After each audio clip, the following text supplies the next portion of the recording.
근데 이걸 좀 이해하는 게 굉장히 어려운 것 같습니다. 이걸 문제가 기독교와 비기독교 사이의 문제가 아니고 참 기독교와 유사 기독교 사이의 문제다. 이걸 이해하는 게 굉장히 어려운 것 같습니다. 처음에 이제 성경에 처음에 보면은 가인과 아벨 얘기가 나오죠. 거의 시작부터 가인과 아벨이 그러니까 최초의 어떤 인류의 구분이에요. 그 성경이 하고 있는 가인과 아벨로 구분을 합니다. 근데 가인과 아벨이 둘 다 지금 기준으로 치면은 둘 다 하나님을 믿는 사람들이죠. 둘 다. 가인과 아벨이 둘 다 하나님께 그 제사를 드렸어요. 하나님께 제물을 드리고 하나님께 예배를 드렸습니다. 둘 다. 둘 다. 근데 이제 한 사람은 하나님이 한 사람은 하나님을 모른다. 라고 판결을 하신 거죠. 그걸 좀 잘 생각을 해봐야 됩니다. 지금 기독교에서는 가인과 아벨 둘 다 기독교인으로 볼 거예요. 비유적으로 얘기하면 둘 다 기독교인입니다. 둘 다. 근데 하나는 이제 그리스도인이 아니었던 거죠. 가인은 아니었습니다.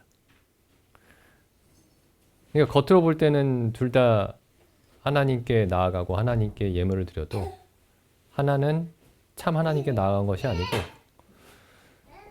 또 그 사람은 참된 예물을 드린 게 아니었던 겁니다. 왜 성경이 처음부터 그 얘기를 하고 계시는지 거기에 대해서 정말 깊이 생각을 해봐야 됩니다. 수수께끼죠. 일종의 수수께끼입니다. 이게 이제 사람들 사이에서도 이제 많은 해석의 차이가 있는 수수께끼예요.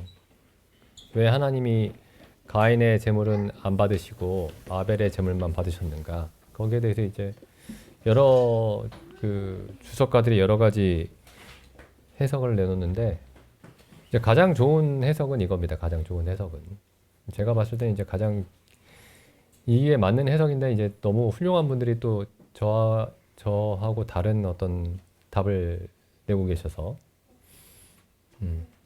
근데 이 성경에서 이제 그러니까 성경에서 아주 유명한 원칙이 있죠. 이게 신구약 전체의 어떤 원리예요. 신구약 전체의 원리인데 예수님이 이렇게 말씀하셨죠.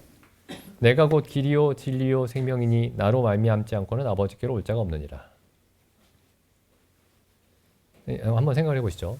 이제 우리가 막연하게 구약 시대의 사람들은 짐승의 제물을 통해서 하나님께 나아갔고 신약 시대의 사람들은 예수님의 죽음을 근거로 하나님께 나아간다. 이렇게 얘기를 하면은 그러니까 이제 막연하게 생각했을 때 이제 예수님이 2000년 전에 오셨죠. 그러면서 이제 신약 시대가 시작이 됐는데 그러니까 구약 시대는 예수님을 몰랐을 거고 그래서 구약 시대는 당연히 예수님을 통해서 구원 얻는 게 아니고 모세의 율법을 통해서 모세의 율법이 정한 예물들을 통해서 구원을 받는다. 이렇게 생각할 수 있지만은 그게 굉장히 잘못된 생각이죠. 구약이나 신약이나 세상의 모든 사람은 예수 그리스도를 통해서 구원을 받는 겁니다. 예수 그리스도를 통해서.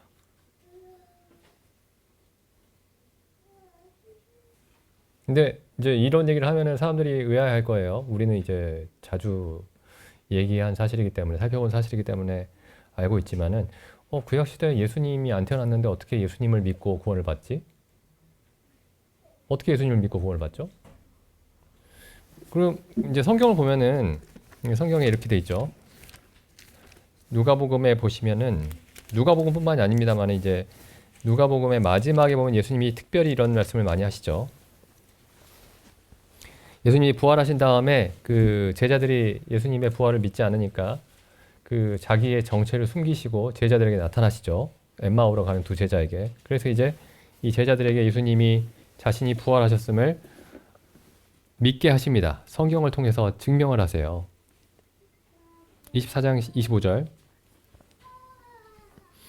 가라사대 미련하고 선지자들의 말한 모든 것을 마음에 더디 믿는 자들이여. 미련하고 그 미련하다라는 말이 이제 무슨 의미냐? IQ가 낮다 뭐 이런 뜻이 아니고 미련하다라는 말은 선지자들의 말한 모든 것을 마음에 더디 믿는 사람들이 미련한 거죠. 미련하고 선지자들의 말한 모든 것을 마음에 더디 믿는 자들이여 그리스도가 이런 고난을 받고 자기의 영광에 들어가야 할 것이 아니냐 하시고 이에 모세와 및 모든 선지자의 글로 시작하여 모든 성경에 쓴 바 자기에 관한 것을 자세히 설명하시니라. 그리고 여기 보시면 모세의 글과 선지자들의 글과 모든 성경이 예수 그리스도에 대해서 기록하고 있었죠. 그러니까 예수님이 태어나시기 전에도 사람들이 구약 성경만 읽어도 예수 그리스도를 알 수 있었던 겁니다. 예수 그리스도를 믿음으로써 구원을 받은 거예요. 또 이제 이때는 이제 두 제자에게 나타나셨고 그날 저녁에 그날 밤에 또 11제자에게 나타나셨는데 11제자에게 나타나셔서 또 이렇게 말씀하십니다. 44절에 보시면은 또 이르시되 내가 너희와 함께 있을 때에 너희에게 말한 바 곧 모세의 율법과 모세의 율법은 창세기, 출애굽기, 레위기, 민수기, 신명기 구약 성경의 첫 5권의 책을 모세의 율법이라고도 부릅니다. 모세의 율법. 우리가 생각하는 십계명 이것도 모세의 율법이지만은 그리고 구체적으로 모세를 통해서 하나님이 주셨던 법들 또 모세의 율법이지만은 성경에서 모세의 율법 할 때는 모세오경 그러니까 모세가 쓴 5권의 책, 첫 구약의 5권의 책을 모세의 율법이라고 부릅니다. 44절 또 이르시되 내가 너희와 함께 있을 때에 너희에게 말한 바 곧 모세의 율법과 선지자의 글과 시편의 나를 가리켜 시편은 시가서들이죠. 시가서 욥기부터 전도서까지 어쨌든 모세의 율법과 선지자의 글과 선지자의 글은 선지서 이사야부터 말라기까지 모세의 율법과 선지자의 글과 시편의 나를 가리켜 기록된 모든 것이 이루어져야 하리라 한 말이 이것이라. 여기서 똑같이 말씀하시죠. 모세의 율법과 선지자의 글과 시편이 나를 가리켜 기록하고 있다. 예수님을 믿었습니다. 구약시대 사람들도. 계속 읽어보죠. 이에 저희 마음을 열어 성경을 깨닫게 하시고 여기서 성경은 당연히 구약 성경이죠. 신약은 없었습니다. 이때. 이에 저희 마음을 열어 성경을 깨닫게 하시고 또 이르시되 이같이 그리스도가 고난을 받고 제3일에 죽은 자 가운데서 살아날 것과 또 그의 이름으로 죄사함을 얻게 하는 회개가 예루살렘으로부터 시작하여 모든 족속에게 전파될 것이 기록되었으니 이 모든 것이 구약 성경에 기록되었다. 그리스도의 죽음과 부활과 그리스도의 이름으로 죄사함을 얻게 하는 회개가 전파될 것이 기록되었다. 그래서 구약 시대의 사람들도 예수님을 믿었습니다. 예수를 믿음으로 죄사함을 얻었던 거예요. 예수 그리스도를 믿음으로. 그래서 구약이나 신약이나 둘 다 이 말씀이 적용이 되는 겁니다. 내가 곧 길이요 진리요 생명이니 나로 말미암지 않고는 아버지께로 올 자가 없느니라. 그러니까 구약 시대의 사람들은 예수님을 몰랐는데요. 이게 불가능한 말이에요. 구약 시대의 사람들도 예수님을 믿어야 됩니다. 물론 예수라는 그 이름은 몰랐지만은 그리스도가 하나님의 아들이 언젠가 오셔서 모든 죄를 위해서 사람들의 모든 죄, 우리의 모든 죄를 위해서 십자가에서 달려 죽으실 것이고 부활하실 것이고 이로 인해서 우리가 모든 죄의 사함을 받을 것이다. 이 말씀이 구약 성경의 곳곳에 기록이 되어 있습니다. 곳곳에. 그래서 예수 그리스도로 그러니까 그리스도로 말미암지 않고는 아버지께로 올 자가 없다. 그리스도가 있고 여기 하나님이 있죠. 하나님. 사람. 그리스도로 말미암지 않고는 아버지께로 갈 자가 없다. 이건 구약이나 신약이나 동일한 원리입니다. 그러면 이제 그 가인과 아벨의 제사를 보시면은 가인은 하나님께 가지 못했어요. 아벨은 하나님께 갔죠. 그럼 생각해 보시죠. 그럼 아벨의 제사가 무엇을 의미했는가? 그리스도를 의미했죠. 그리스도를 들고 가는 것을 의미했습니다. 여기서 예수님이 그리스도로 말미암지 않고는 아버지께로 갈 자가 없다라고 했을 때 그리스도로 말미암지 않고서는 이라고 했을 때 이 그리스도에게 있어서 가장 중요한 사건이 뭐냐? 십자가의 죽음이죠. 이 십자가에서 왜 죽으셨느냐? 세상 죄를 지고 가는 하나님의 어린 양으로 죽으셨죠. 죄를 위해서 죽으셨습니다. 죄를 위해서. 죄를 사하기 위해서. 대속이라고 부르죠. 대속. 우리 죄를 대신 속하셨다. 대속의 죽음이죠. 대속의 죽음. 그러면은 이제 아벨이 어린 양을 들고 갔죠. 그게 뭘 의미하느냐? 그리스도의 대속의 죽음을 가리키고 있었던 겁니다. 제가 먼 발치에도 못 쫓아가는 분들이 반대로 다른 얘기를 하셔가지고 제가 얘기할 수는 없겠지만은 아벨이 믿었던 건 예수님이에요. 예수님이 죽으실 것에 자기 죄를 위해서 아벨의 죄를 위해서 죽으실 것을 믿었던 겁니다. 그래서 이제 그 기독교 안에는 두 부류의 사람이 있는 겁니다. 가인과 같은 사람이 있고 아벨과 같은 사람이 있는 거예요. 기독교 안에요. 기독교 안에 이 둘이 있습니다. 근데 아벨은 그리스도의 대속을 근거로 하나님께 나아갔던 사람입니다.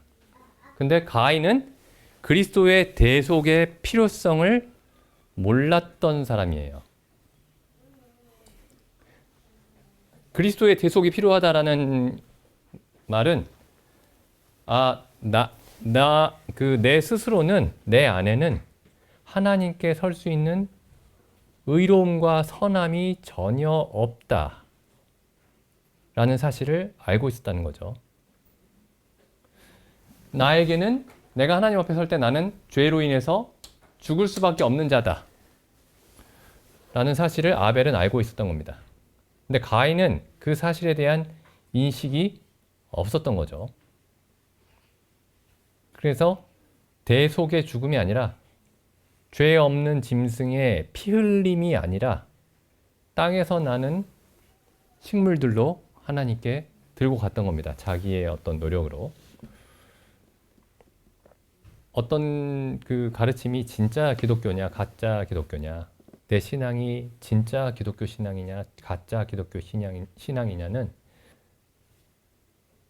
이걸로 구별하는 겁니다.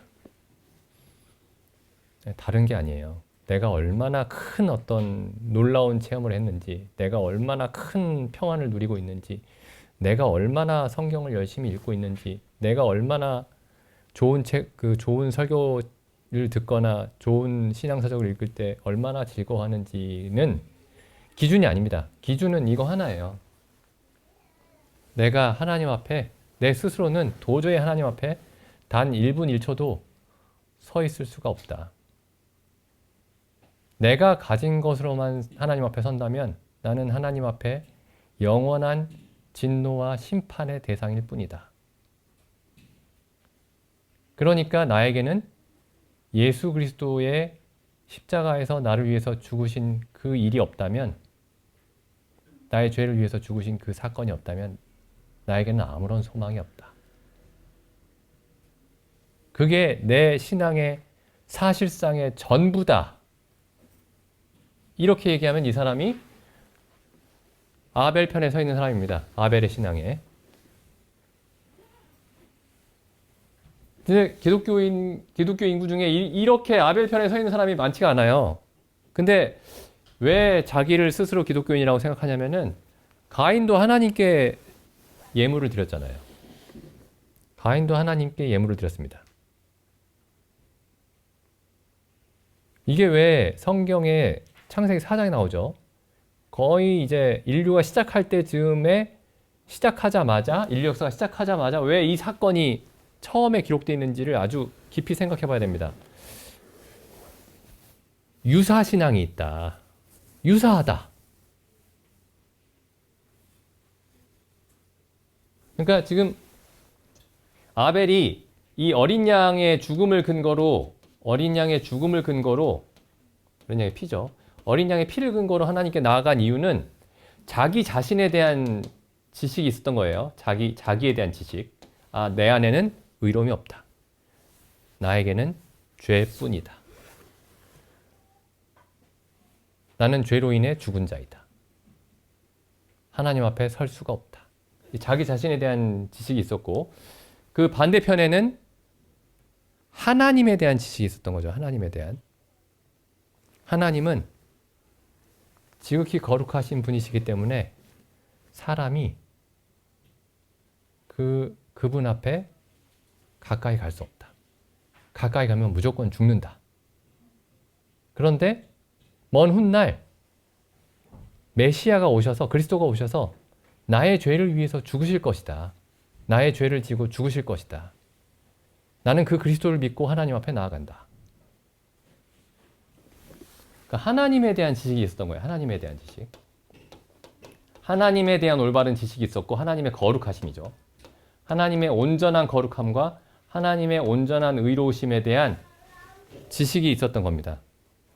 자기 자신에 대한 지식이 있었고 하나님에 대한 지식이 있었어요. 가인은 하나님에 대한 지식이 잘못되어 있었던 겁니다.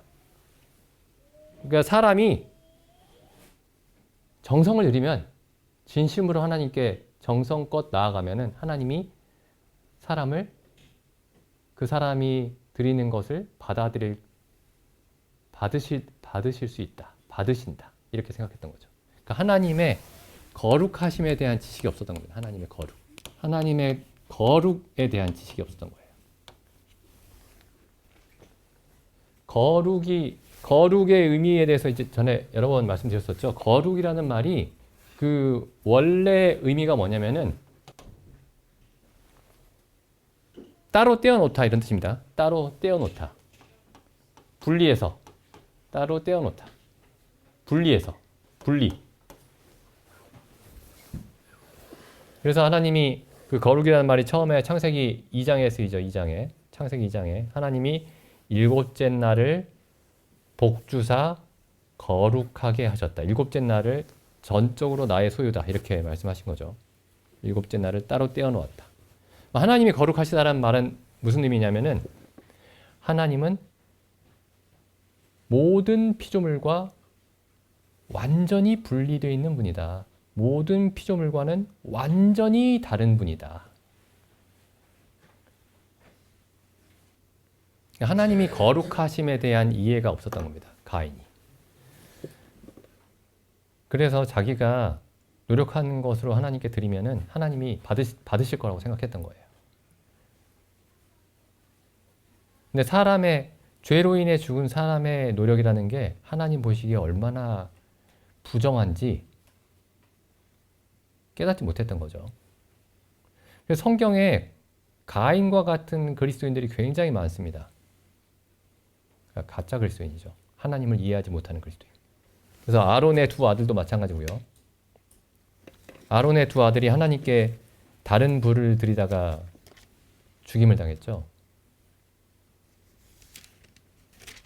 이 레위기에 보면은 레위기 10장에 보면 나오죠. 레위기 10장에 아론의 아들 나답과 아비후가 각기 향로를 가져다가 여호와께서 명령하시지 않은 다른 불을 담아 여호와 앞에 분향하였더니 불이 여호와 앞에서 나와 그들을 삼키매 그들이 여호와 앞에서 죽은지라.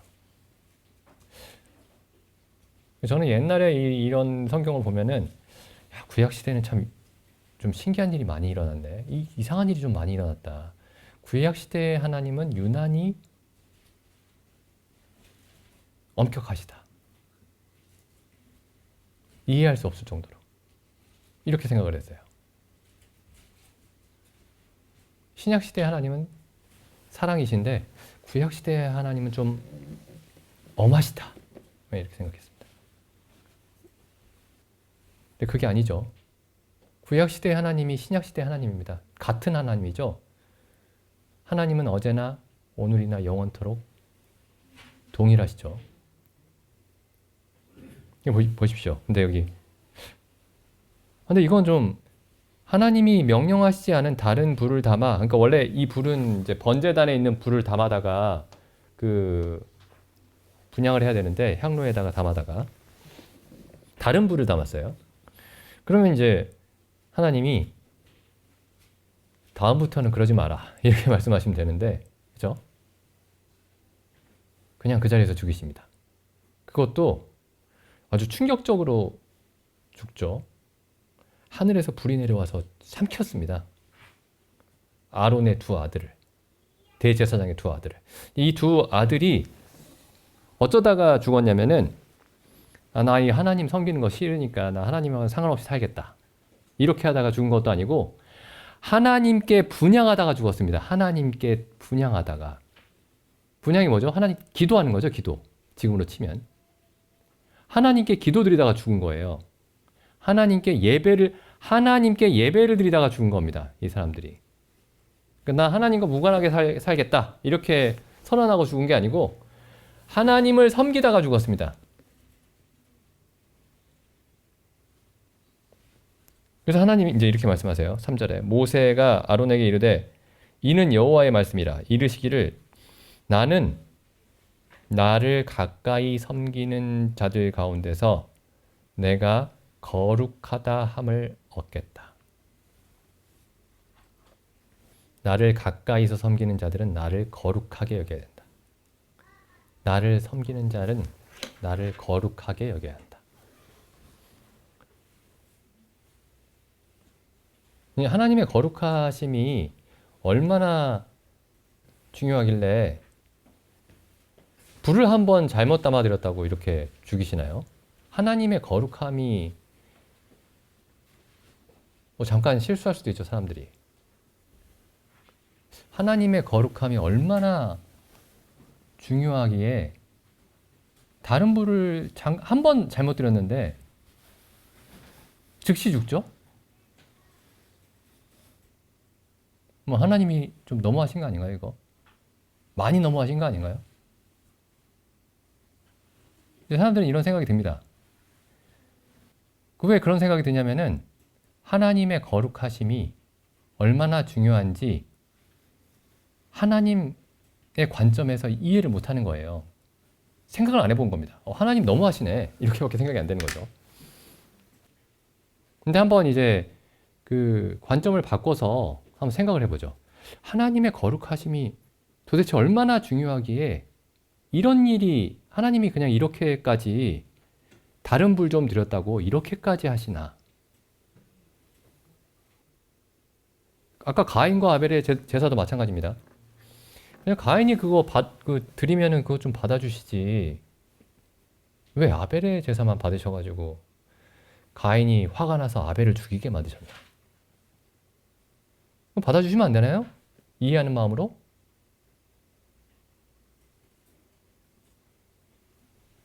가인이 하나님의 거룩하심에 합당하게 하나님께 나아가지 않았던 겁니다. 그래서 가인의 제사를 받지 않으신 거죠. 어쨌든 그 가인의 경우도 마찬가지고 여기 아론의 두 아들 나답과 아비우도 마찬가지고 둘 다 하나님을 향해서 나아간 것이 아니라 하나님께 등을 졌던 사람들이 아닙니다. 하나님께 나아가던 사람들이에요. 그러니까 내가 하나님께 나아가면 나는 하나님의 사람이다. 내가 하나님께 나아가면 나는 하나님을 믿는 사람이다. 이렇게 생각하면 안 되는 겁니다. 마태복음 보시죠. 마태복음 7장 15절. 거짓 선지자들을 삼가라. 거짓 선지자들을 조심해라. 거짓 선지자들이 뭘 말할까요? 하나님 믿지 마십시오, 이렇게 얘기할까요? 예수님 믿지 마십시오, 이렇게 얘기할까요?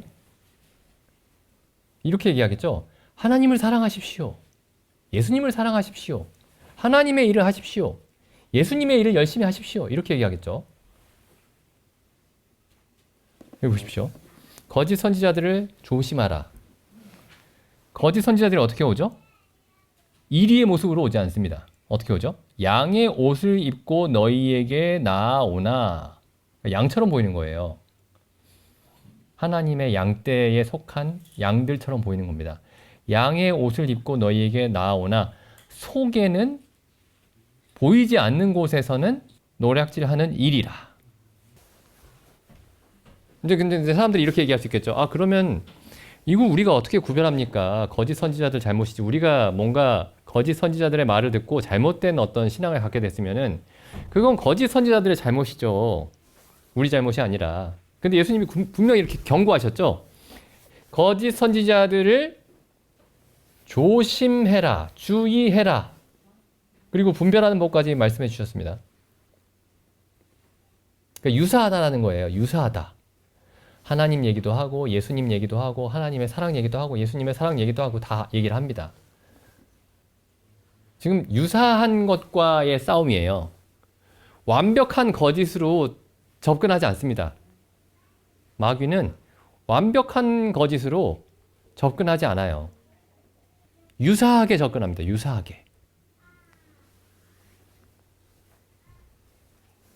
그래도 내가 진심 어린 마음으로 성경을 읽고 있고 진심 어린 마음으로 진정성을 가지고 신앙생활을 하고 있으면 그래도 하나님이 나를 거짓 선지자들에게서 보호해 주시지 않으실까? 아, 그거 아닙니다. 그러니까 그건 나의 진정성을 믿는 것이지 나의 진심을 믿는 것이지 그건 여기서 예수님이 말씀하신 거짓 선지자들을 삼가라, 주의하라 라는 말씀대로 행하는 게 아니에요. 나는 진심이니까 진심으로 믿으면 괜찮을 거야. 고린도전서 말씀 보겠습니다. 고린도후서입니다. 고린도후서 11장 2절. 내가 하나님의 열심으로 너희를 위하여 열심 내노니 내가 너희를 정결한 처녀로 한 남편인 그리스도께 드리려고 중매함이로다. 뱀이 그 속임수로, 간계가 속임수죠. 뱀이 그 속임수로 잘 속이겠죠. 뱀이 그 속임수로 이와를 미혹해 한 것 같이 너희 마음이 그리스도를 향하는 진실함과 깨끗함에서 떠나 부패할까 두려워하노라. 그 다음 보시죠. 4절. 뱀이 뭘 하죠? 만일 누가 가서 우리의 전파하지 아니한 다른 예수를 전파하거나, 그러니까 예수를 전파합니다. 근데 다른 예수예요. 아, 나도 예수님 믿습니다. 나도 예수님을 믿어요. 다 예수님 믿는다고 하죠. 아, 우리 목사님도 예수님에 대해서 많은 좋은 말씀을 하세요. 나도 옛날부터 예수님을 믿었습니다. 그럴까요? 그러면 되는 걸까요, 그게? 내가 믿어온 예수가 다른 예수는 아닐까요?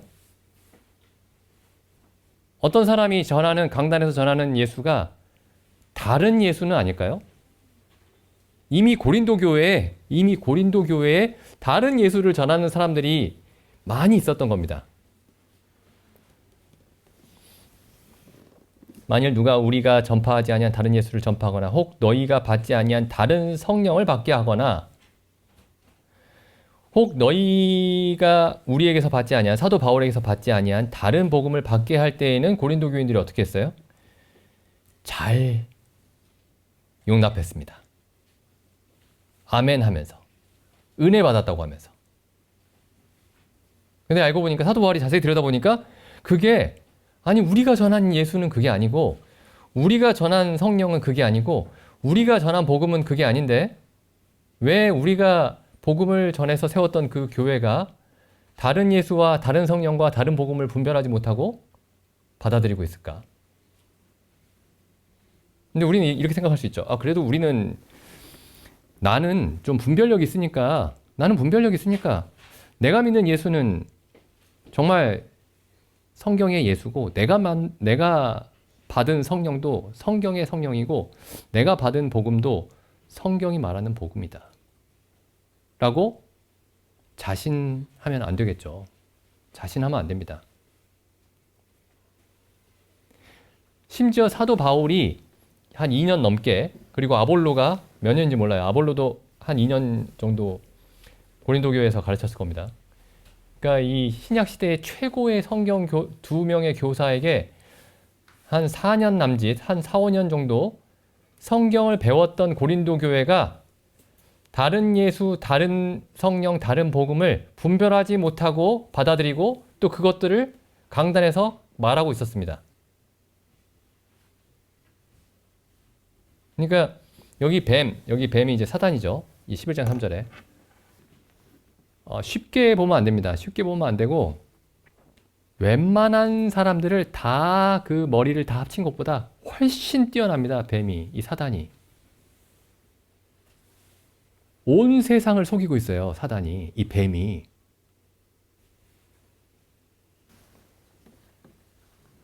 온 천하를 수천 년 동안 모든 인류를 속이고 있는 겁니다. 지금도.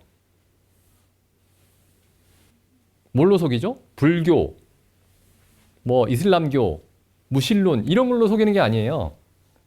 그런 걸로도 속이고 기독교로도 속입니다. 기독교. 다른 예수로, 다른 성령으로, 다른 복음으로 속입니다. 14절 보시죠. 11장 14절. 이것이 이상한 일이 아니라 사단도 자기를 빛의 천사로 가장하나니 그러므로 사단의 일꾼들도 자기를 의의 일꾼으로 위장하는 것이 또한 어려운 일이 아니라. 사단이 가장 무서울 때가 어떤 주석에서 제가 봤는데 어떤 책인지는 까먹었는데 사단이 가장 위험할 때가 손에 성경을 들고 있을 때라고 합니다. 사단이 가장 무서울 때. 그럼 다 무너지는 거예요. 다른 속임수는 피해가더라도 손에 성경을 들고 나타나면 다른 것들은 다 이겨낸 사람들이 손에 성경을 들고 사단이 나타날 때는 다 넘어집니다. 하나님 말씀인 줄 알고, 성경이 전하는 예수인 줄 알고, 성경이 전하는 성령인 줄 알고, 성경이 전하는 복음인 줄 알고. 그러니까 분별해야 됩니다. 분별. 어떻게 분별하죠? 나는 그래도 이 분별력이 기본적으로 있으니까 난 다 분별이 돼, 들으면. 그렇게 되나요? 그렇게는 안 됩니다. 성경을 살펴봐야 돼요. 성경을. 그러니까 기독교는 성경을 살펴보는 데서 시작하는 겁니다. 성경에서 시작해야 돼요. 성경에서. 기독교는 성경에서 시작합니다. 성경에서. 그리고 성경에서 시작해서 어디로 가죠? 다른 데로 가면 안 돼요. 그냥 성경에서 시작해서 성경에 계속 머무르다가 성경으로 끝나야 됩니다. 그래야 기독교예요. 성경의 앞, 뒤를 자세히 살펴보는 겁니다. 하나님이 사도 바울을 통해서 무엇을 말씀하시는지, 하나님이 이사야를 통해서 무엇을 말씀하시는지, 하나님이 모세를 통해서 무엇을 말씀하시는지, 하나님이 사도 요한을 통해서 말씀하시는 바가 뭔지, 성경의 주장이 뭔지, 성경의 논리가 뭔지 그걸 자세히 살펴보는 겁니다. 기도하기 전에, 찬송 부르기 전에, 뭔가 일을 하기 전에 아무것도 하지 말고 막 그 교회로 모여서 서로 교제하고 대화하고 이러 하기 전에 방에서 성경을 펴고, 이게 시작이에요. 갈라디아서도 보시죠. 갈라디아서 1장 6절입니다. 그리스도의 은혜로 너희를 부르신 이를 이같이 속히 떠나 다른 복음 좇는 것을 내가 이상히 여기노라. 이 갈라디아의 여러 교회들이 복음을 들었습니다. 그래서 이제 막 번성하고 있었어요. 그런데 갑자기 거짓 교사들이 이 갈라디아의 여러 교회들에 방문하면서 복음인 것 같은데 아닌 것을 전하고 있었습니다. 복음인 것 같은데 아닌 것들을. 근데 그걸 다 받아들이고 있었던 거예요. 그래서 사도 바울이 이렇게 얘기합니다. 그리스도의 은혜로 너희를 부르신 이를 이같이 속히 떠나 다른 복음 좇는 것을 내가 이상히 여기노라. 다른 복음은 없나니 다만 어떤 사람들이 너희를 요란케 하여 그리스도의 복음을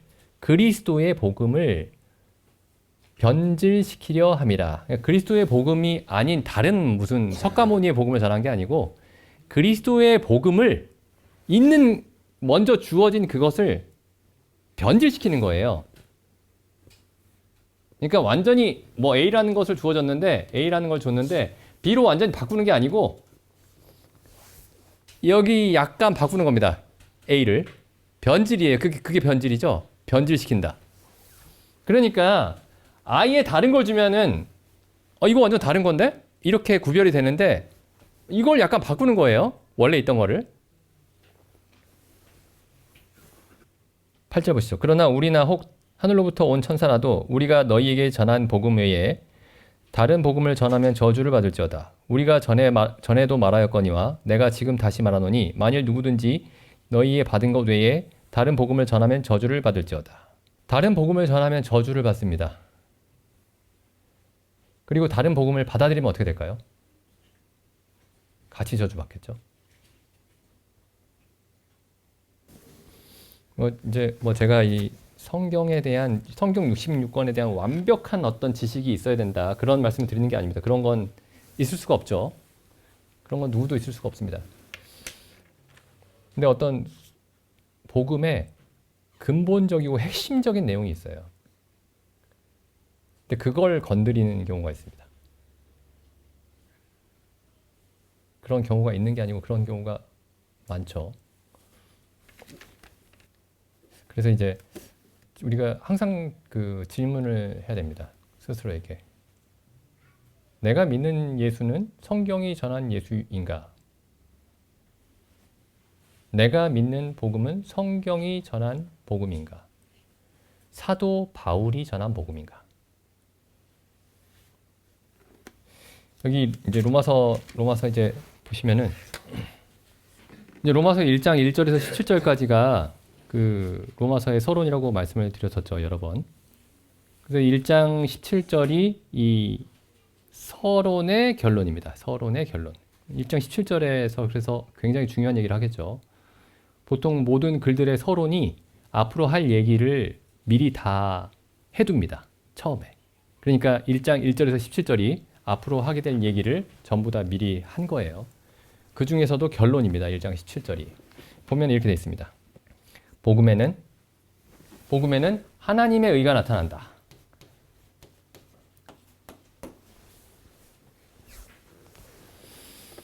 이게 복음의 요약이에요. 복음에는 하나님의 의가 나타난다. 나는 기독교를 믿는다라는 게 복음을 믿는 거죠. 그러면 내가 기독교를 믿는다, 복음을 믿는다라고 할 때 가장 우리의 의식 속에 가장 두드러지게 나타나야 되는 어떤 깨달음 혹은 이해가 뭐냐면은 하나님은 의로우시다 입니다. 하나님은 의로우시다.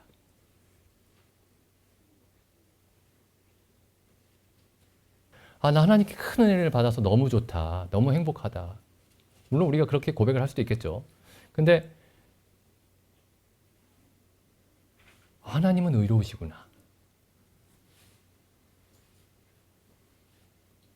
이게 복음이 가장 전면에 내세우는 주제입니다. 하나님의 의로움. 그럼 이제 이 질문해 볼 수 있겠죠. 나는 복음을 믿었다 라고 할 때, 근데 내가 복음을 생각할 때 가장 크게 머릿속에 떠오르는 사실이 하나님의 의로움이다 가 아니면 우리가 믿은 복음이 정말 성경적인 것인가 의심해 볼 필요가 있습니다. 점검해 볼 필요가 있어요. 그냥 내가 어떤 충만한 은혜를 받았다. 은혜 많이 받았습니다. 교회 다니는 사람들 그런 얘기 많이 하죠. 근데 정말 내가 복음을 이해했으면 하나님이 참으로 의롭다는 사실을 깨달았습니다. 이렇게 돼야 되는 겁니다.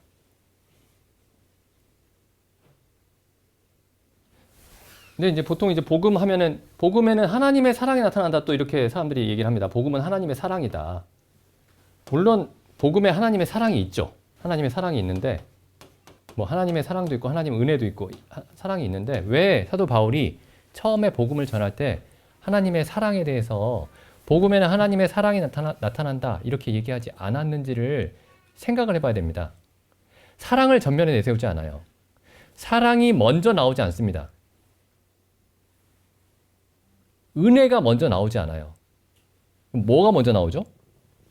그러니까 하나님의 의가 이제 처음에 나오는데 그래서 이제 사도 바울이 로마서에 보시죠. 이제 하나님의 사랑, 하나님의 의가 이제 처음에 어디 나오냐면 이 아까 1장 17절 이후에 로마서 3장 21절 이제는 율법 외에 하나님의 한 의가 나타났으니 율법과 선지자들에게 증거를 받은 것이라. 곧 예수 그리스도를 믿음으로 말미암아 모든 믿는 자에게 미치는 하나님의 의니 차별이 없느니라. 하나님의 의라는 말이 나오죠. 21절에. 22절에도 나오죠. 그 다음에 25절 보시죠. 이 예수를 하나님이 그의 피로 인하여 믿음으로 말미암는 화목제물로 세우셨으니 그러니까 예수님을 화목제물로 세우셨습니다. 예수님의 피 흘리심을 근거로. 이는 그 목적이 뭐냐? 그 목적이 뭐냐면 이는 하나님께서 길이 참으시는 중에 전에 지은 죄를 간과하심으로 하나님의 자비하심을 나타내려 하심이니 이렇게 되어 있지 않고 목적이 뭐냐면은 하나님의 의로우심을 나타내려 하심이니 이렇게 되어 있어요. 하나님의 의로움을 나타내려 하시는 겁니다. 이상하죠? 전에 지은 죄를 간과하시면 하나님의 자비하심 아닌가요? 26절도 보시면 곧 이때에 자기의 사랑을 나타내사 이렇게 되어 있지 않고 이때에 자기의 의로우심을 나타내사 기독교인들이 하나님의 의에 대해서는 관심이 별로 없습니다. 상대적으로 거의 없다고 말해도 과언이 아니죠. 대신에 뭐에 관심이 많냐면 하나님의 사랑에 관심이 많아요. 근데 사도 바울은 하나님의 사랑 얘기를 꺼내질 않습니다. 하나님의 사랑 얘기가 어디에 나오냐면은 처음으로 로마서 5장 5절 보시죠. 여기에 처음 나와요. 소망이 부끄럽게 아니함은 우리에게 주신 성령으로 말미암아 하나님의 사랑이 우리 마음에 부음받음이니. 근데 이제 지금 이 많은 기독교인들이 가지고 있는 하나님에 대한, 복음에 대한 개념은 뭐냐면은 1장부터 4장까지는 딱 잘라서 없애버립니다. 5장부터 시작이에요. 하나님의 의로우신 하나님은 희미합니다. 그 생각이. 하나님의 의로우심에 대해서는. 하나님의 사랑에 대해서만 이렇게 머릿속에 가득한 거예요. 근데 사도 바울이 제시하는 하나님과 사도 바울이 하나님을 제시하는 방식과 현대 기독교가 하나님을 제시하는 방식을 한번 비교해 보시면은 너무 다릅니다. 둘 다 하나님이에요. 둘 다 예수님 얘기합니다. 하나님이 의롭다라는 이 사실에 대한 관심이 없어요. 그냥 하나님이 나를 사랑하셔서 내 삶을 잘 좀 편안하게 해주시고 나중에 죽으면 천국 가게 해주시면 그걸로 나는 하나님께 만족하는 겁니다. 근데 사람들이 하나님께 기대하지 않는 사실, 그러니까 하나님의 의로움에 대해서 사도 바울이 굉장히 자세하게 힘줘서 얘기하고 있는 겁니다. 1장부터 4장까지. 그러니까 이 괴리가 있다라는, 왜 이런 괴리가 있는지를 생각을 해야 됩니다. 그러니까 기독교가 사도 바울이 전했던 기독교로부터 많이 벗어나 있는 거예요. 우린 굉장히 많이 벗어나 있는 데서 기독교를 받아들인 겁니다. 그리고 이미 기독교에 대한 어떤 그림이 있어요. 이미 성경을 온전히 어느 정도 알기 전에도 기독교에 대한 어떤, 혹은 기독교의 하나님에 대한 어떤 그림이 있습니다. 이미 일종의 어떤 선입견이 있어요. 다 누구나. 그리고 여기다가 이 일종의 기독교에 대한 어떤 일종의 선입견에다가 진리의 말씀을 조금씩 받아들이고 있는 겁니다. 그럼 어떻게 되죠? 이미 있는 틀 안으로 이게 다 녹아 들어가요, 그냥. 이 틀 자체가 잘못됐다는 생각을 못하면.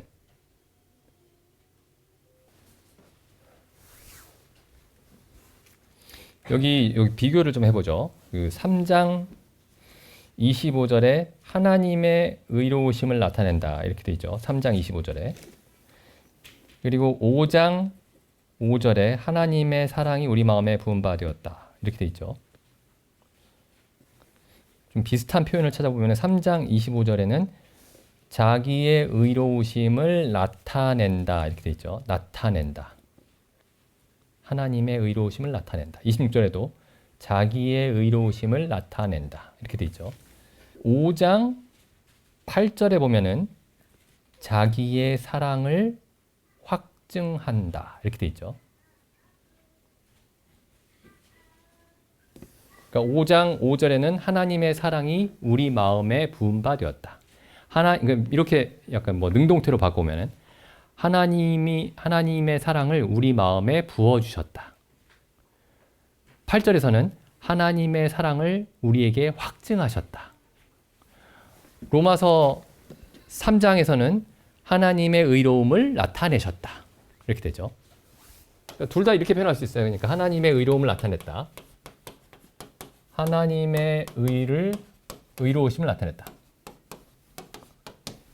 그 다음에 하나님의 사랑을 5장에서는 사랑을 나타냈다.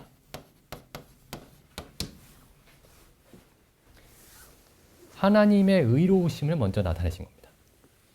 하나님의 의로우심을. 복음에는 하나님의 의가 나타난다. 그럼 이 사랑은 뭐죠? 그럼 사도 바울이 복음에는 하나님의 의가 나타난다라고 했으니까 이건 뭐죠? 이건 복음 다음 얘기인가요? 아니죠. 이 사랑이 어떤 사랑이에요? 의로운 사랑이죠. 의로운 사랑.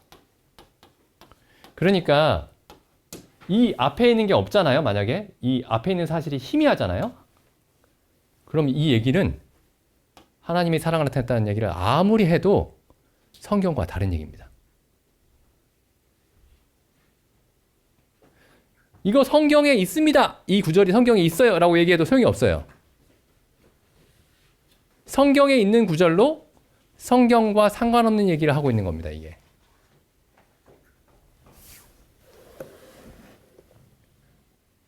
여기 한번 이제 비교해 보죠. 3장 25절 보시면 이 예수를 하나님이 그의 피로 인하여 믿음으로 말미암는 화목제물로 세우셨으니, 그러니까 지난번에 제가 말씀드렸었죠. 이 예수를 하나님이 그의 피로 인하여 믿음으로 말미암는 속죄소로 세우셨으니, 제가 이렇게 말씀을 드렸었죠.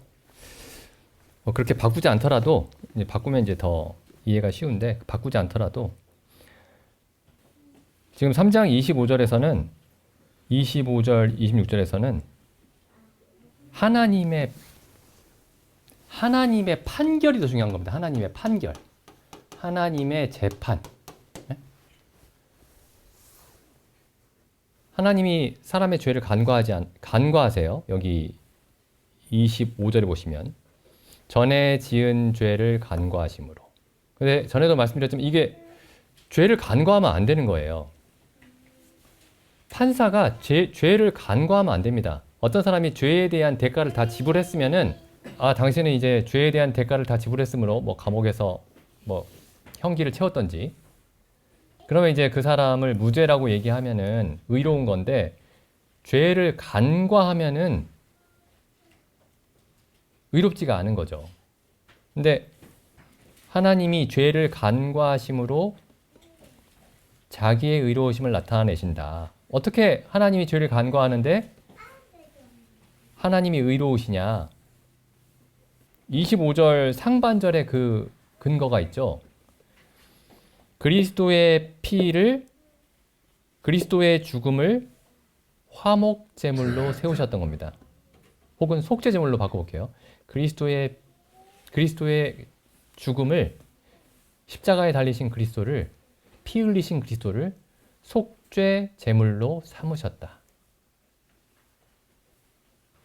그래서 그리스도께서 속죄하셨기 때문에 이제 하나님이 죄를 간과해도 어떻게 되죠? 의로우신 거예요. 우리 죄를 간과해도. 왜냐하면 우리 죄를 그리스도의 죽음으로 다 그 죄에 대한 대가를 갚게 하셨기 때문에, 대가를 치르게 하셨기 때문에. 곧 이때에 26절, 이때에 자기의 의로우심을 나타내사 자기도 의로우시며 또한 예수 믿는 자를 의롭다 하려 하심이니라. 자기의 의로우심을 나타내려 하십니다. 우리를 의롭다고 판결하시는 하나님의 판결의 의로움을 나타내기를 원하셨던 거예요. 우리를 의롭다 하시는 하나님의 사랑을 나타내려고 하는 것이 아니고 우리를 의롭다 하시는 하나님의 의로움을, 판결의 의로움을 나타내려고 하신 겁니다. 하나님은 이걸 먼저, 하나님의 의로움을 먼저 증명하셔야 되는 거예요. 하나님이 하시는 모든 일이 의롭다라는 것을 먼저 증명하셔야 되는 겁니다. 사랑 얘기하기 전에, 자비 얘기하기 전에 하나님의 의로우심을 먼저 증명하셔야 되는 거예요. 그래서 십자가가 하나님의 사랑의 표현이기 전에, 그 이전에 하나님의 의로움의 표현인 겁니다. 십자가가 하나님의 의로우심의 표현. 왜 의로우심의 표현이죠? 예수님이 십자가에 달리셨는데 인류를 대표해서 달리셨죠. 인류의 대표로. 모든 인류는 하나님께 진노를 받아 마땅합니다. 그래서 하나님이 십자가에서 모든 인류를 심판하신 거예요. 그리스도 안에서. 모든 인류에게 형벌을 주신 겁니다. 죄에 대한 모든 값을 지불하게 하신 거예요.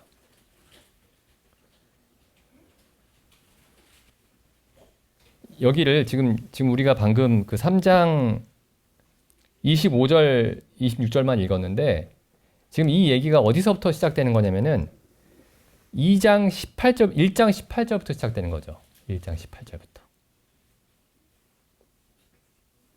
자세히 읽지는 않겠지만 제가 이제 요약해서 말씀드리면은 하나님이 진노하시는 이유에 대해서, 그리고 하나님이 진노하시는 그 양상에 대해서 말씀하고 계시는 겁니다. 사람들의 모든 죄악과, 그리고 사람들의 모든 죄악의 모습과, 그리고 하나님의 진노가 지극히 합당하다라는 얘기를 1장 18절부터 3장 18절까지 혹은 3장 20절까지 하고 계신 거예요. 3장 20절까지.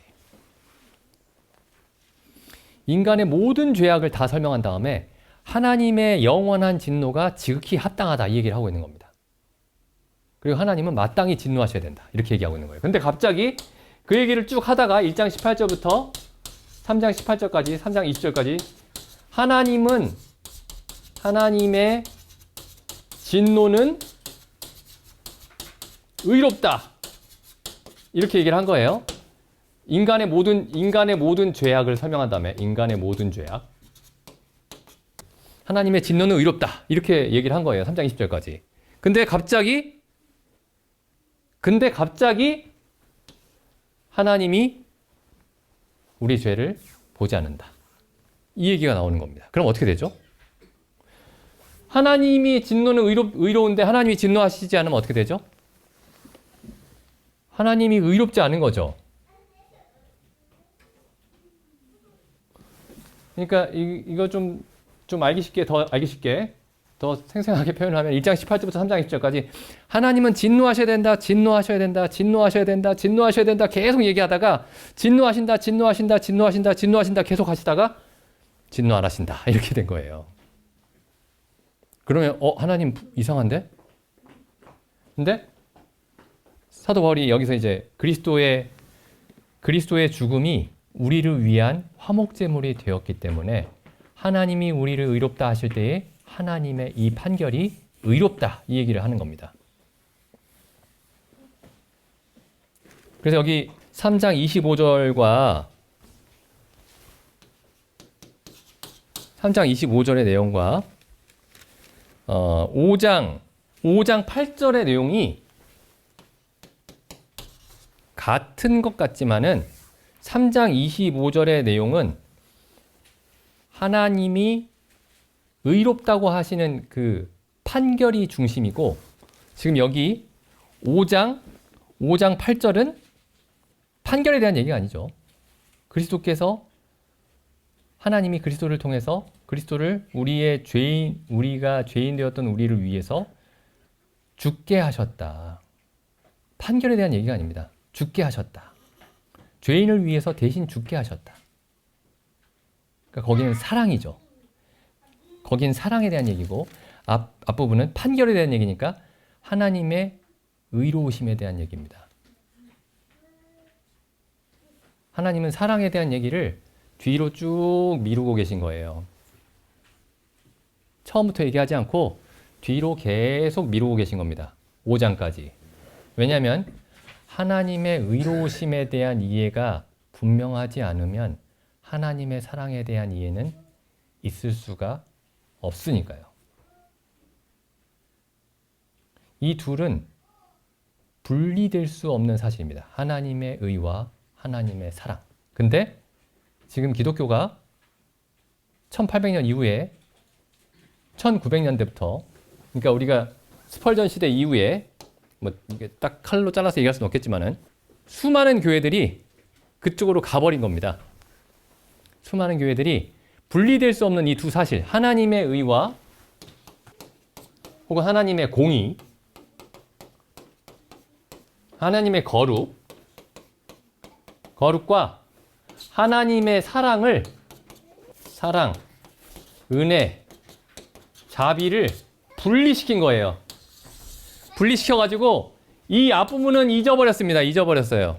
요 뒷부분만 가지고 얘기를 하고 사람들도 이 뒷부분만 하나님께 구하는 겁니다. 그러니까 성경이 잘 이해가 안 되는 거예요. 로마서 2장 13절부터 읽어보죠. 2장 13절. 하나님 앞에서는 율법을 듣는 자가 의인이 아니요 오직 율법을 행하는 자라야 의롭다 하심을 얻으리니. 이 말씀 또 뭐죠? 나중에 혹시 궁금하시면 질문하십시오. 아실 거라고 생각되지만. 16절. 곧 내 복음에 이른 바와 같이 하나님이 예수 그리스도로 말미암아 사람들의 은밀한 것을 심판하는 그날이라. 복음은 심판을 안 받는 거 아닌가요? 복음이 왜 하나님의 심판과 관련돼 있죠? 내 복음에 이른 것과 같이 하나님이 예수 그리스도로 말미암아 사람들의 은밀한 것을 심판하신다. 이게 복음의 내용입니다. 하나님이 모든 걸 용서하신다. 이게 복음의 내용이어야 하지 않나요? 그러니까 복음은 전부 다 하나님의 의로우심과 관련되어 있습니다. 하나님의 의를 나타내는 겁니다. 죄를 간과하실 때에도 하나님은 반드시 의로운 근거를 가지고 의롭게 죄를 용서하셔야 됩니다. 그러니까 하나님의 의로움에 대한 관심이 우리가 없었으면은 성경의 하나님을 믿은 게 아니에요. 요한계시록 보시면은 요한계시록 14장 6절 보시죠. 마지막 7년 환란에 일어날 일이죠. 14장 6절 보면은 또 보니 다른 천사가 공중에 날아가는데 땅에 거하는 자들 곧 여러 나라와 족속과 방언과 백성에게 전할 영원한 복음을 가졌더라. 복음 보시죠. 영원한 복음. 복음이 뭐냐? 그가 큰 음성으로, 복음의 내용을 보시죠. 그가 큰 음성으로 가로되 하나님을 두려워하여 그에게 영광을 돌리라. 이는 그의 심판하실 시간이 이르렀다. 왜 심판이 복음입니까? 심판 안 한다. 이게 복음이죠. 근데 성경은 하나님의 공의로운 심판이 복음입니다. 근데 우리는 심판 안 받잖아요. 우리 심판 안 받나요? 우리는 그리스도가 온전히 우리 자리에서 모든 심판을 다 받았습니다. 우리가 받아야 할 모든 형벌을, 모든 진노를 다 받았습니다. 우리 심판을 안 받은 게 아니에요. 요한복음에 보면은 영생을 얻었고 심판에 이르지 아니하나니 이렇게 말씀하셨지만은 그 말이 심판을 건너뛰었다는 얘기가 아닙니다. 그리스도가 심판을 받으신 거예요. 우리 죄악으로 인해서. 그러니까 우리를 용서하시는 게 단순히 자비하심과 긍휼히 여기심의 표현이 아닌 겁니다. 단순히 그게 아니고 하나님의 의로움의 표현인 거예요. 그 긍휼하심이 의로운 긍휼함이고 그 자비하심이 의로운 자비로움이고 죄 용서가 의로우신 죄 용서인 겁니다. 15장 보시죠. 15장 1절. 또 하늘에 크고 이상한 다른 이적을 보매 일곱 천사가 일곱 재앙을 가졌으니 곧 마지막 재앙이라. 마지막 재앙이 일곱 대접이죠.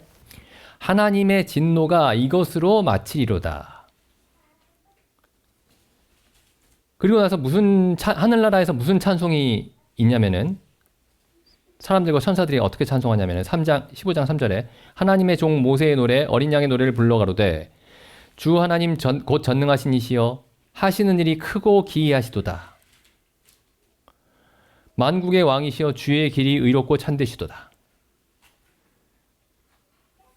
주여 누가 주의 이름을 두려워하지 아니하오며 영화롭게 하지 아니하오리까 오직 주만 거룩하시니이다. 주의 의로우신 일이 나타났음에 만국이 와서 주께 경배하리이다. 여기 주의 의로우신 일이 뭔가요? 우리의 죄를 용서하시는 일인가요? 여기 주의 의로우신 일은 하나님의 진노입니다. 그리고 진노하시는 하나님께 찬송을 드리는 거예요. 다시 3절 보면 주의 길이 의롭고 참되시도다. 아까 로마서 1장 18절부터 하나님의 진노가 나타나나니 이렇게 말씀했을 때 그건 하나님의 의로움이 나타난 겁니다. 하나님의 의로우심.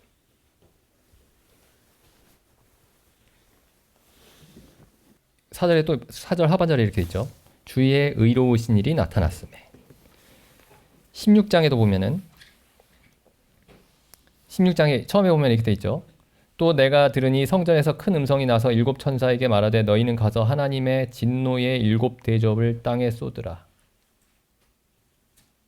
하나님은 사랑의 하나님 아닌가요? 이 진노의 일곱 대접을 한번 나중에 제가 다 읽지는 않겠습니다만 한번 자세히 읽어보십시오. 사랑의 하나님이 이러실 수 있나요? 쭉 읽어보시면 여기 이 세상에 있는 모든 사람들이 얼마나 끔찍한 일들을 겪는지를 알 수가 있습니다. 사람들이 서로 막 죽이고 이런 거하고는 비교가 안 돼요. 인류 역사 속에서 사람들이 전쟁을 일으키면서 서로 죽이고 피 흘리고 괴롭히고 이런 것과는 비교가 안 됩니다. 나중에 한번 읽어보시죠. 그래서 하나님이 진노의 일곱 대접을 쏟으십니다. 근데 이제 천사가 어떻게 찬송하냐면은 16장 5절에 내가 들으니 물을 차지한 천사가 가로되 전에도 계셨고 시방도 계신 거룩하시니여 이렇게 심판하시니 의로우시도다. 그러니까 괴로우니까 그거 보면서 하나님 사랑이신데 저건 참 보기가 괴롭다 이렇게 하고 있는 게 아니고 하나님을 찬송합니다. 하나님 당신의 진노는 지극히 의로우십니다. 거룩하십니다. 7절 또 내가 들으니 제단이 말하기를 그러하시다. 주 하나님 곧 전능하신 이시여 심판하시는 것이 참되시고 의로우시도다.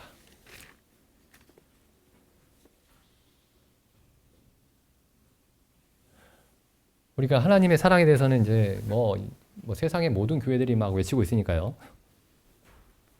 근데 그게 우리가 하나님의 사랑에 대해서 정말 성경적으로 이해하려면은 하나님의 의로우심에 대해서부터 시작을 해야만 했던 겁니다. 그래서 하나님의 의로우심에 대해서 살펴볼 필요가 있어요. 성경을 다시 들여다보면서.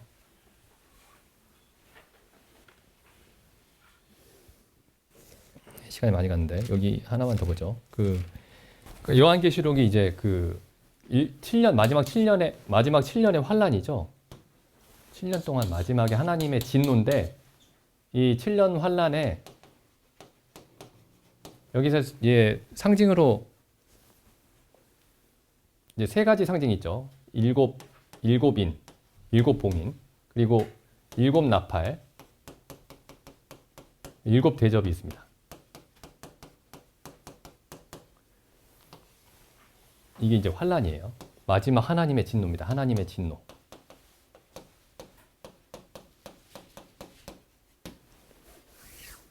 그 진노가 어디서부터 시작되냐면 사실 요한계시록 5장부터 시작이 됩니다. 5장. 5장 1절 보면 내가 보매 보좌에 앉으신 이의 오른손에 책이 있으니 안팎으로 썼고 일곱 인으로 봉인이 되어 있었다. 이게 심판의 책입니다. 이 책이. 하나님의 진노와 심판을 기록한 책이에요. 그러니까 복음의 책은 우리가 아는 이제 그 구원의 복음의 책, 믿음으로 의롭다함을 얻는다. 이 책은 구원의 책입니다. 이건 심판의 책이에요. 근데 여기 보면은 5절, 2절 또 봄에 힘 있는 천사가 큰 음성으로 외치기를 누가 이 책을 펼쳐보며 그 봉인을 떼기에 합당하냐 하니 하늘 위에나 땅 위에나 땅 아래에나 이 책을 펴거나 보거나 할 이가 없더라.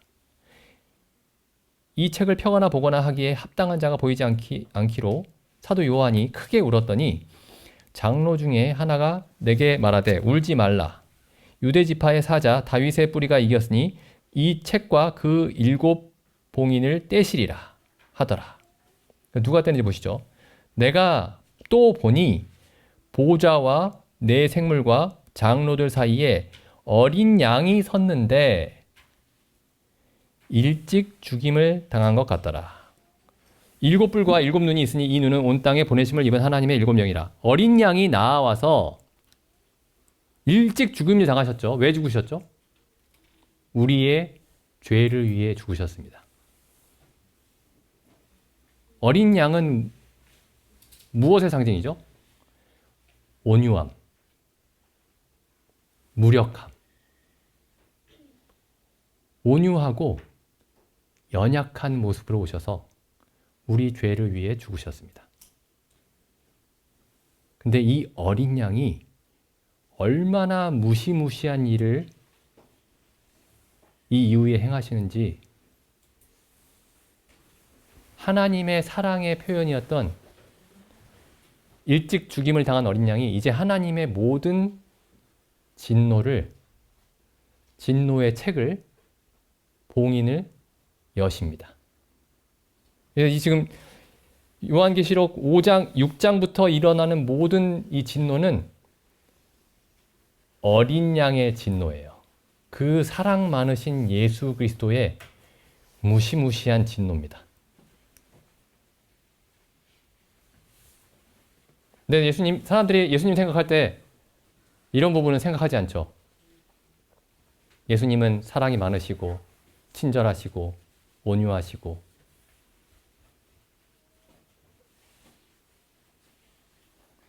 예수님을 두려워하지 않습니다.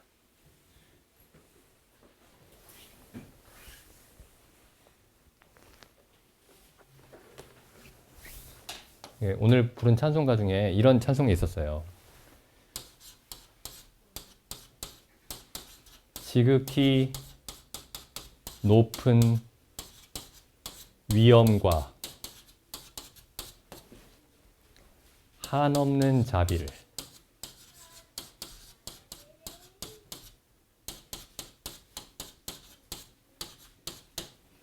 무천사 소리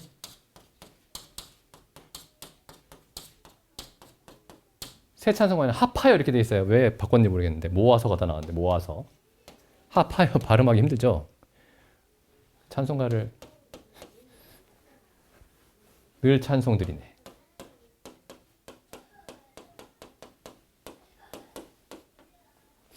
보통 사람들이 찬송가 이 부를 때 이거 잘 생각 안 해요.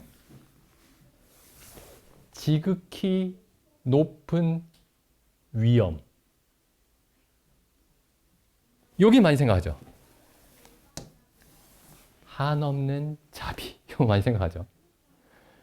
지극히 높은 위엄, 존엄, 두려움.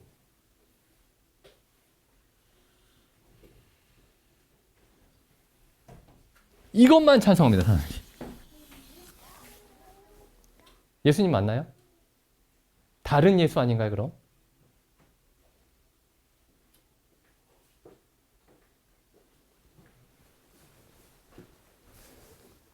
사도 바울 시대에 고린도 교회와 갈라디아 교회에 다른 예수를 전한 사람들이 이런 예수를 전한 겁니다. 사도 바울은 어떤 예수를 전했냐면은 지극히 높은 위엄과 한없는 자비를 가지신 예수 그리스도를 전했고요. 다른 예수는 한없는 자비만 있는 예수죠. 네, 기도드리고 마치겠습니다.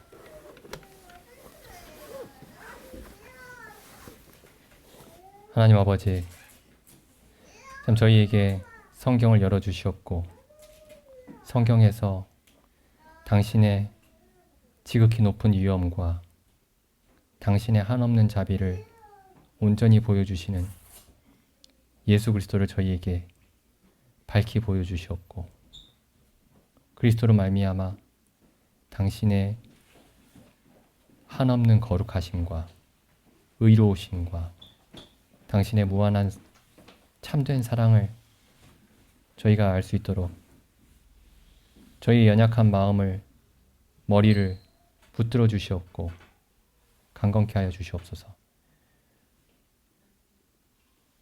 참 예수 그리스도를 알게 하옵시고 참된 하나님 아버지를 저희로 알게 하여 주시옵소서. 우리 주 예수님의 이름으로 기도드립니다. 아멘.